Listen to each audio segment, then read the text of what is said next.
Iran just bombed the American embassy in Saudi Arabia, but we've been lied to about how much damage Iran actually caused in this attack. But so this makes sense, I need to bring you back to a month ago when Iran carried out an attack onto the American embassy in Riyadh, the capital of Saudi Arabia. Well, this attack took place on March the 3rd, just over a month ago now, when Iran carried out a drone attack onto the embassy. One drone hit it, and then another drone came shortly after and hit the exact same location, causing even more damage as the building had already been weakened. Now at the time, Saudi Arabia almost immediately came out and said that it was a very small fire and not much damage was caused and it was all under control. But there was two things that came out that made us think something different. Not only did the videos that came out of the attack suggest otherwise, because the building was still on fire hours later, but American officials, who were anonymous but still important, came out and said the same, that the building is still on fire and a lot of damage was caused. But we now know that that was not the only attack that Iran tried to carry out that night. Iran tried to fire more drones towards the embassy to cause even more damage.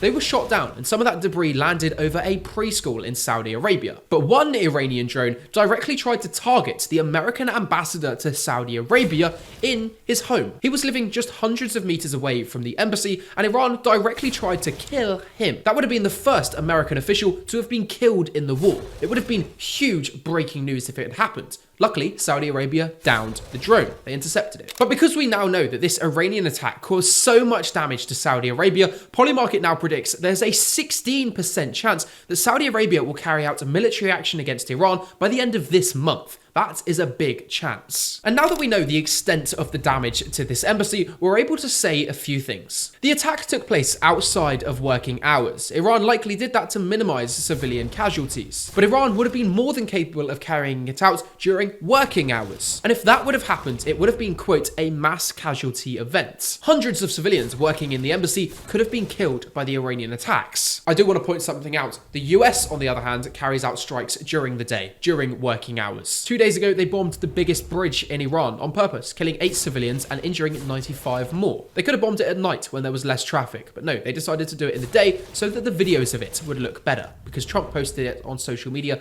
bragging. They also bombed a kid's school during the day, because they said it was a military base. I mean, they could have done that outside of school hours too, but they didn't. Bit of a tangent, but the report spoke about the Iranian drone attack, and they said, quote, it was able to produce an indigenously made weapon, fire it across hundreds of miles, and put it into the embassy of their top opponent. And the report also said, quote, that means they could have hit anything, anywhere they wanted in the city. And that's important. The embassy is the most protected building in Saudi Arabia, in Riyadh, but Iran hit it, sending a clear message that they can hit anything. And the fact that they decided to do it at night, even